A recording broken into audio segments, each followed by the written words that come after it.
Datuk Pengerusi, saya ingin merujuk kepada butiran 11101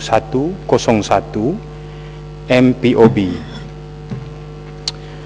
MPOB ini, Datuk Pengerusi, sejak tahun 1980-an lagi berada di barisan paling kehadapan dalam menjalankan aktiviti penyelidikan dan pembangunan di dalam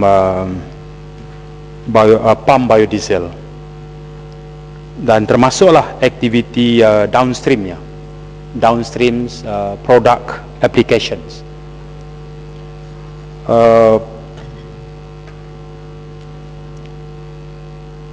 MIDA sebagai satu pihak yang bertanggungjawab mengeluarkan lesen telah mengeluarkan sejumlah 91 lesen bagi tujuan pembangunan loji biodiesel dengan kapasiti 10.2 juta tan setahun.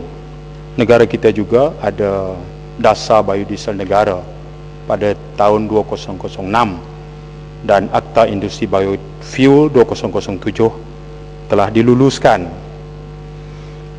Namun biarpun MPOB mempelopori research and development, namun apabila sampai kepada tahap aplikasinya, gambaran jumlah lesen yang dikeluarkan itu tidak mencerminkan keupayaan sebenar negara kita dalam menghasilkan biodiesel ini. Walaupun kerajaan melalui dasar biodiesel nasional ini telah membuat pengumuman seawal Februari 2009 lagi untuk tujuan penggunaan secara mandatori B5 biodiesel blend, iaitu 5% pam biodiesel dan 95% petroleum diesel untuk kesemua sektor ataupun sektor yang terpilih di kalangan agensi kerajaan. Saya ingin tahu, sejak pengumuman polisi ini dibuat, jabatan-jabatan manakah di dalam kerajaan yang telah mengguna pakai B5 biodiesel blend ini, seperti mana pengumuman kerajaan seawal Februari 2009. Jika penggunaannya tidak menyeluruh seperti yang dihasratkan, apakah hambatan ataupun constraints kepada ketidakupayaan dasar ini berjalan? Itu perkara yang ingin saya bangkitkan. Serentak dengan itu juga, daripada 91 lesen yang dikeluarkan, kita dapati bahawa yang beroperasi cuma 7 sahaja, yang tidak beroperasi 7, yang sedang pembinaan siap 5, dalam pembinaan 11, awal pembinaan 5, dalam perancangan 52. Ini saya petik daripada sumber Jabatan Ekonomi dan Pembangunan Industri MPOB, menunjukkan bagaimana tahap yang agak menyedihkan di antara perancangan untuk menjayakan industri ini yang punya potensi yang cukup besar pada awalnya, tapi sampai kepada tahap pelaksanaannya, ya, kita dapati bahawa industri ini hampir mengalami kelumpuhan ekonomi akibat daripada banyak projek biodiesel yang berisiko kerana ditunda maupun terbengkalai. Jadi saya berpendapat bahawa kalau begitu keadaannya, maka pembangunan produk downstream itu perlulah diberikan tumpuan, dan untuk itu barangkali Dewan ini boleh mendapat jawapan daripada pihak kerajaan mengenai produk downstream daripada palm oil ini yang diberikan tanggungjawab untuk dibangunkan oleh MPOB yang pada bajet tahun depan menerima dana sebesar 63.485 juta ringgit. dia berbaloi dengan pelaburan kerajaan, dana yang agak besar untuk membangunkan ini.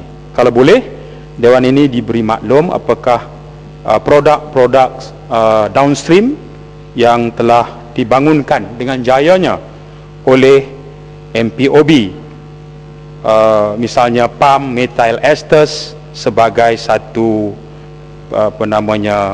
lubricity improver, sebagai satu industrial solvent, sebagai satu agent degreaser dan segala macam. Itu dari sudut bacaan akademik. Tetapi setakat mana pencapaian yang telah diperolehi melalui Research and Development MPOB untuk kita justify peruntukan yang sebesar itu. Jadi saya percaya bahawa hasil penyelidikan itu tidak boleh sekadar terhenti sebagai satu penemuan penyelidikan, tetapi di peringkat pelaksanaannya itu kita dapati masih mempunyai masalah. Datuk Pengerusi adalah difahamkan untuk menggantikan 5% penggunaan diesel petroleum dengan biodiesel, kita memerlukan hampir 500,000 tan biodiesel.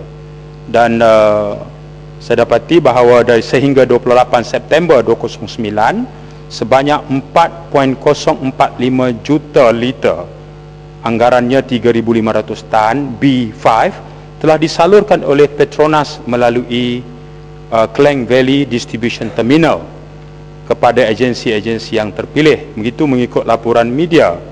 Tapi kita kalau boleh, oleh kerana ianya melibatkan jabatan kerajaan terpilih untuk mengguna pakai B5 ini, kita ingin tahu jabatan yang terlibat dan berapa banyak jumlah kenderaan kerajaan yang menggunakan produk ini, dan setakat mana success storiesnya atau cerita kejayaannya, dan apa pula yang menghalang daripada ianya dicapai.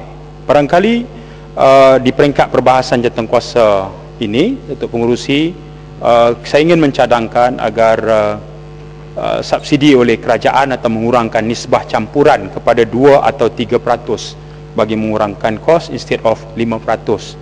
Kerana kalau itulah yang berupa constraint-nya, ubah suaian terhadap peratusan jumlah diesel yang dihasilkan melalui projek biodiesel ini, ia memungkinkan take off atau pelaksanaannya itu lebih berpotensi. Jadi itu saya pilih untuk satu butiran. Terima kasih. Ya, Yang Amat Jasin.